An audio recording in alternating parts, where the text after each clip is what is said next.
মোহাম্মদ ইব্রাহিম বলেছেন, মাকরুহ ও হারামের মধ্যে পার্থক্য কি? মাকরুহ এবং হারামের সংজ্ঞা থেকেই পার্থক্যটা সহজে বোঝা যায়।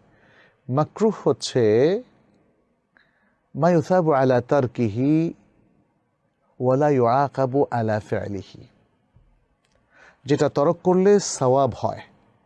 অপছন্দনীয় কাজ তরক করলে সওয়াব হয়, আল্লাহ তাআলা সওয়াব দেন। আর যদি সেটা করা হয় তাহলে কোনো গুনাহ হয় না। এটা হলো মাকরুহ। আর হারাম হলো মা ইউসাবু আলা তারকিহি ওয়া ইউআকাবু আলা ফি'লিহি, যা তরক করলে সওয়াব, আর যদি সেটা করা হয় তাহলে পাপ, গুনাহ। এটা হলো হারাম। এখন ফকিহদের মধ্যে কেউ কেউ মাকরুহকে দুই ভাগে ভাগ করেছেন, মাকরুহে তানজিহি, মাকরুহে তাহরিমি।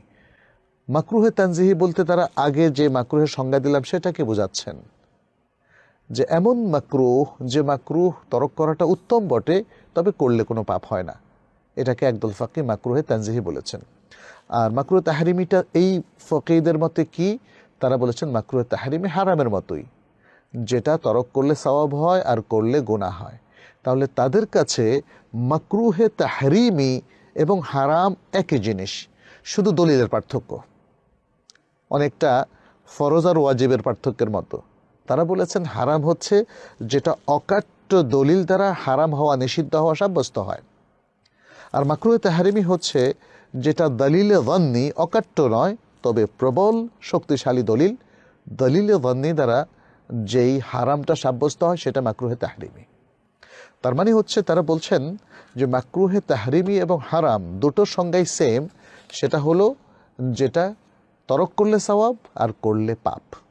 তাহলে বাকি থাকলো মাকরুহ, যেটাকে জমহুর উলামায়ে কেরাম মাকরুহ বলছেন, সেটাই এই একদল ফকিহদের মতে মাকরুহে তানজিহি। তাহলে মূলত আসলে মাকরুহে তাহরিমি হারামেরই অন্তর্ভুক্ত। ফলে আমরা যদি হারাম বলি তাহলে তার মধ্যে একদল ফকিহ যেটাকে মাকরুহে তাহরিম বলেছেন এবং যারা হারাম বলেছেন, দুটো একাকার হয়ে যায়, একই জিনিস। বাকি থাকলো মাকরুহ তানজিহি এবং মাকরুহ, সেটাও একই জিনিস, অর্থাৎ যেটা তরক করলে সওয়াব হয় আর করলে কোনো পাপ হয় না।